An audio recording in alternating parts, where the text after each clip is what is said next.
I'm Von Biggs, and let's queer up health.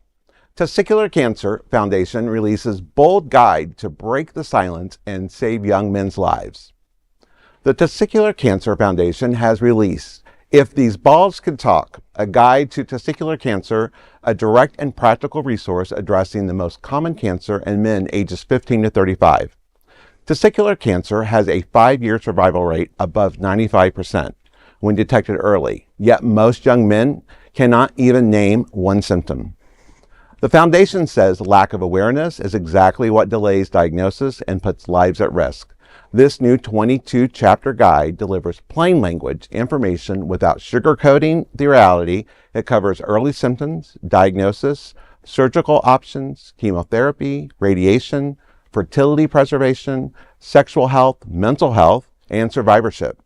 Information designed not just for patients, but also for partners, parents, coaches, and employers.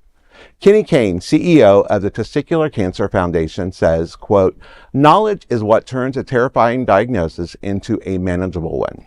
He wrote this book so every man facing this and everyone who loves him has that from day one, end quote.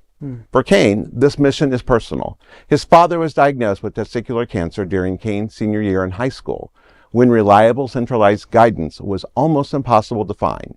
That experience shaped his commitment to providing clear, accessible information to families dealing with this disease. The book also emphasizes community through the Foundation's Survivor Network, known as the Cojone Club. It connects readers to people who have lived through testicular cancer, offering real-life insight and support and reassurance that no one has to navigate this alone. The Foundation encourages schools, athletic programs, healthcare providers, and community organizations to order bulk copies to strengthen the awareness and early detection initiatives nationwide. If These Balls Could Talk, a guide to testicular cancer, is available now through major booksellers and directly at testicularcancer.org/book. You know, we've talked about cancer a lot of times at this table, and it just goes down again about prevention, early screening. I mean, we see the age bracket here. It's like early screening. We need to be able to have these conversations with our doctors. And I'm always talking about people have to be willing to talk to their doctors, but that age group is not in there seeing their doctors. Right. Well, what I love is that this actually shows like a change. I mean, based on the picture, he and I look like we might be around the same age. I'm probably a little older, but I had the same issue. The only reference I had to testicular cancer was an old gym teacher who kind of didn't even know how to say the words in like 11th grade. So for there to be 22 chapters on this, I'm amazed that there's that much information. Right.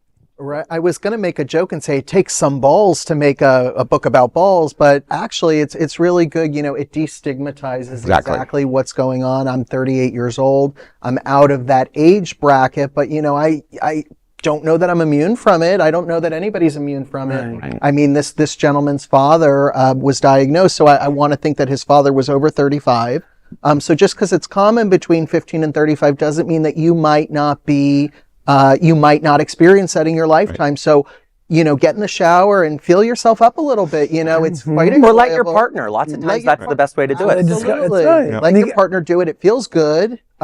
If you do it, your partner does it, whoever does it, and have a good time with it. And if something comes back, you go to your doctor and you make that appointment and you figure out what you're going to do next. So, well, I'm still stuck on If These Balls Could Talk. That's just nuts. Oh boy! I knew you were going to come at something. Well, there is no other queer nonprofit media platform like this in the entire world.